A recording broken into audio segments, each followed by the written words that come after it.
Welcome to the Misha Wilson Show, where we show you how to create massive success online so you can enjoy the lifestyle of your wildest dreams.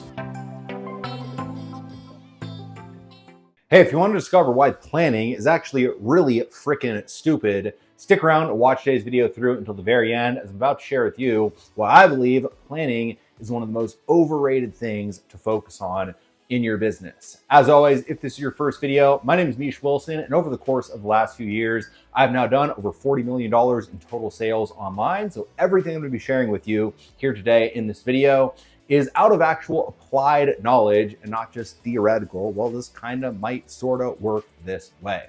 If you get value, as always, please let me know in the comments section below what your biggest takeaway is. Don't forget to hit that subscribe button and that thumbs up button below if you get value. With that said, let's go ahead and dive right in. All right, so what I want to talk about here today is why I personally believe planning to be incredibly stupid, especially in the startup phase of entrepreneurship. All right, this is going to be more for the startup phase entrepreneur, and probably, to be honest, more specific to our actual marketplace. And just for context, the reason I say this is because over the last 6 or 7 years now, we have now coached well over 100,000 people. We've had well over 150,000 people actually purchase our products.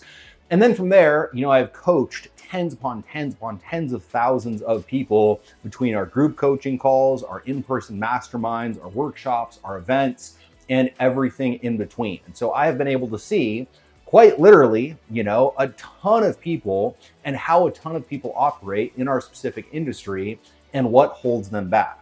All right. And what I want to talk about here is the thing that I see holds so many people back that is kind of sold to you as a solution, sold to you as a positive, but which unfortunately, at least specifically for our industry, ends up being much, much, much more of a negative. And that is, of course, planning.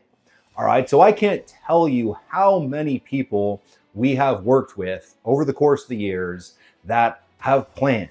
And then instead of launching, they've planned a little bit more. And then instead of launching the next thing they planned, they've decided to pivot and plan the next thing. And they plan their next course launch or their next affiliate program launch. And then after planning that thing, they decide this isn't quite right, for me, for this reason or another. And then they end up planning for the next thing.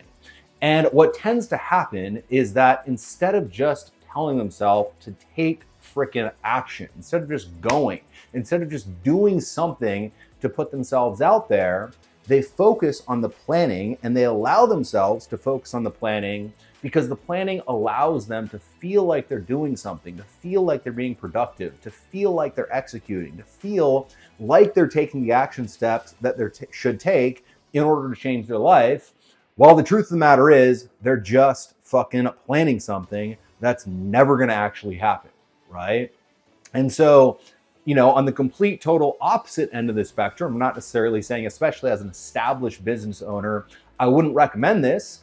But in my own personal journey, I will tell you, and the entire team will tell you, my chief operating officer at one point quit because of this. And still to this day, sometimes some of the people in my team are driven nuts by this. But especially when I was first getting started, from that 0 to 6 figures to a million to, 6, 7, 8 million a year even. Now, again, we're kind of a little bit more structured and more organized, but all I fucking did was execute. All I did was take action. All I did was looked at the thing that might drive some sales and immediately did it, right? There was zero need to think about, all right, should I plan on doing this next week or should I just do it? Everything that I saw as a potential opportunity to grow the business, to increase revenue, to get us to the next level, that of course, was honest and ethical and all that stuff. Everything I saw that could help us, all I did was execute. And in executing, yes, I made mistakes. Yes, I failed. Yes, I screwed up. I made more mistakes than I actually, succeeded. But in doing so much, in taking so much action, in just getting out there and fucking doing everything that I could possibly do, invariably what happened is 3, 4, 5, 6 of the things that I tried did really freaking well. And then what I was able to do is I was able to look at, all right, these things did really well. How can I do more of these and less of these? Then I got to a point where it's actually, all right, how can I put some structure in place? And how can I plan to have structure in place around these things that are doing really well, so we can have a system to produce results with these things that are doing really well for us? And that's when we became more organized, we became more planned, and we became, again, a little bit more structured as a company. I can tell you literally, I remember an event, and we had a few hundred people at the event. I want to say around 300 people or so. And we didn't even have the next event booked yet, right? We were thinking about doing an event later on that year. And we were kind of brainstorming at the event itself. Well, should we sell anything? We had one offer we were going to sell. Should we sell anything else? And I said, well, look, we should do an event later on this year too. And so let me sell the damn thing, right? And so before we even had the next event booked, before we had the hotel chosen, before we had any of it, I got up on stage and I pitched the entire room and said, hey, if you want to come to our next event, we don't have the hotel, we don't have everything booked out, we don't have everything scheduled yet, but if you buy now, you'll get a massive discount because you're purchasing before we know all the details. And I ended up selling about 80% of the room at about, I think, $197 a ticket, sold 80% of 300 people into the next event before we even had that event planned. And again, just based on saying, all right, this thing can help us grow the company. Let's do this thing right now. And as long as it's honest, ethical, within integrity, let's execute.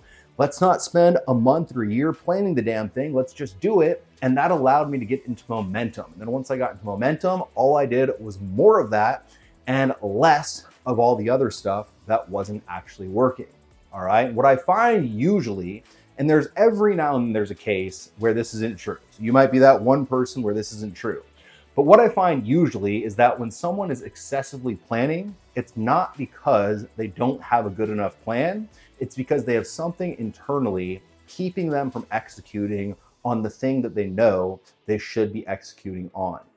All right. And so it's essentially a way for them to avoid doing the thing that they know they need to do, but still do something that allows them to feel like they're doing something to allow them to get to their goals, while ultimately deep down, they don't do the thing that gets them out of their comfort zone. All right. Me selling the next event before we had anything booked, way out of my comfort zone. Me doing the first event ever, way out of my comfort zone. Me launching my own programs, we hadn't done it yet, way out of my comfort zone. But I had to take action. I had to execute on those things out of my comfort zone. And for me personally, I had to do them as quickly as humanly possible, because I find myself personally, and I think a lot of people are like this, if you have something out of your comfort zone and you don't just do it, that's what ultimately leads you through the process of, instead of just doing it, constantly finding a way to avoid doing the thing and never actually getting to a point where you execute to begin with. All right. So long story short, look, if you're an established business owner, if you have a 6-figure business, if you have a 7-figure business, if you have a team, if you have a staff, if your staff has critical drivers and KPIs they need to hit, if you have different divisions, yes, you got a plan, right? Of course, there's going to be the anomaly when it comes to the people getting started who are actually planning the right way and planning in a way that's effective. But most all the time, what I have found specifically in our industry is that when someone just focuses on planning, they're not actually planning. They're using planning as an excuse to not do the thing that they know they need to do. And ultimately, the planning in of itself is keeping them from executing and breaking through in their business. So my advice and encouragement to you would be, whatever that thing is you know you need to be doing, do it right freaking now. Don't do it next week. Don't do it a month from now. Don't do it after the holidays. Do it right now. Execute right now. Start the process of executing right now. And then once you start that process, never stop. I hope you got a ton of value out of today's video. If you did, please let me know in the comments section below what your biggest takeaway was. Don't forget to hit that subscribe button and that thumbs up button to get notified when I do more videos just like this. Till next time, over and out.